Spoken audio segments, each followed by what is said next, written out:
The rich young master just fired an employee who slept during work. Then, the next moment, he was told that the company's stock had completely plummeted. All the employees were helpless in the face of this situation. And it was only at this moment that he realized the employee he had just fired was actually the stock trading genius his father had mentioned. Only he could save the company. And the man, being a stock trading genius, was staying at this small company because he wanted to repay a debt of gratitude. Because 5 years ago, the man was accused of stock market fraud because of his girlfriend's betrayal. He was accused of cheating in the stock market. Because the man had no evidence to refute it, he was eventually sent to prison. And after his parents learned about this, they suddenly fell ill and were hospitalized. It was the company president who saved him and paid for his parents' expensive medical bills. This is how the man joined the company. Even when the president was ill and hospitalized and not at the company, the man was able to make money by trading stocks so that the president could make billions of dollars while lying in bed. The president was greatly impressed by the man. Due to his illness, he temporarily entrusted the company to his son, but he instructed his son to treat the man well. What he didn't expect was that his son agreed to everything on the surface, but in reality, he didn't trust the man's status as a stock trading genius.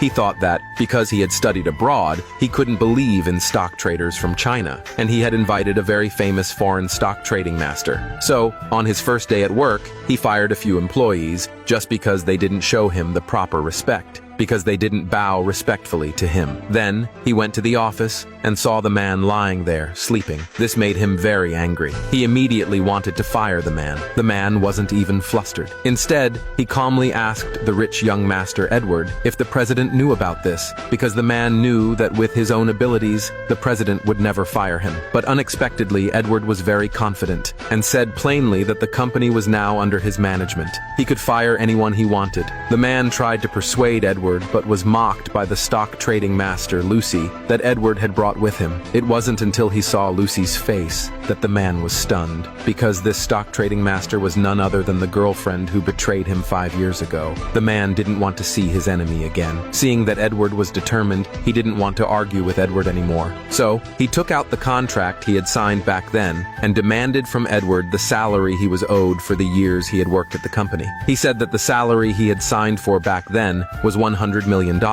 and he had been at the company for 5 years.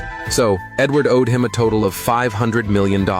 Edward didn't believe it. He thought the man was just an ordinary employee, and wondered how it was possible that he had signed such an expensive salary with him. He believed that the man was taking advantage of the president's absence to deceive him. Not only was he unwilling to pay the salary, but he even wanted to deduct the man's pay because the man slept during work. Edward was very pleased with himself, thinking he had fired the company's parasite. Little did he know how much he would regret it in the future. Just as the man was about to leave the company, Edward was told that the company's stocks had not only risen to their maximum limit, but Mike, who had bought stocks in the company earlier, was now live streaming his suicide attempt because of huge losses. He was broadcasting his intention to jump off a building, and because of the impact of this live stream, the company's partners had already seen it. If they didn't stop it in time, the company would soon lose $1 billion.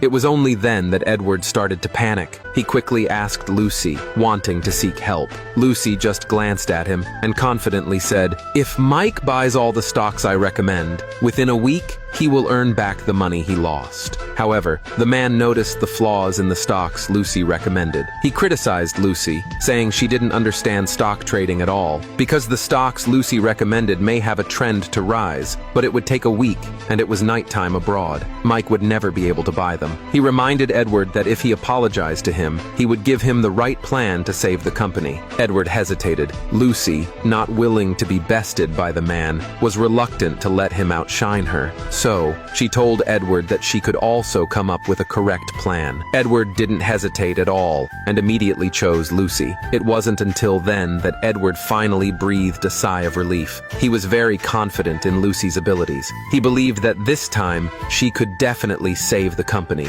But at that moment, Mike became increasingly agitated and was about to jump off the building. Seeing that things were getting out of control, the man ordered his assistant to calm Mike down. He immediately opened his computer to look for the stocks that could save Mike. At the same time, Lucy in the office and the man outside synchronized their thoughts, analyzing which stocks were worth buying. At that moment, the man thought of a way to save the situation. Seeing how anxious Edward was, he told him that if he paid him his salary, he would tell him which stocks could save the company. Just as Edward hesitated, Lucy finally came out. She told Edward to buy the cotton stock. It would definitely surge within an hour. Edward immediately instructed his assistant to inform Mike, but the man stopped him. He angrily criticized Lucy because he knew that stock would definitely lose money. He blamed Lucy for only seeing the surface and not screening the information properly. Seeing the man's confident demeanor, Lucy knew she had lost, because she had randomly chosen it and couldn't come up with any other ideas. Reluctantly,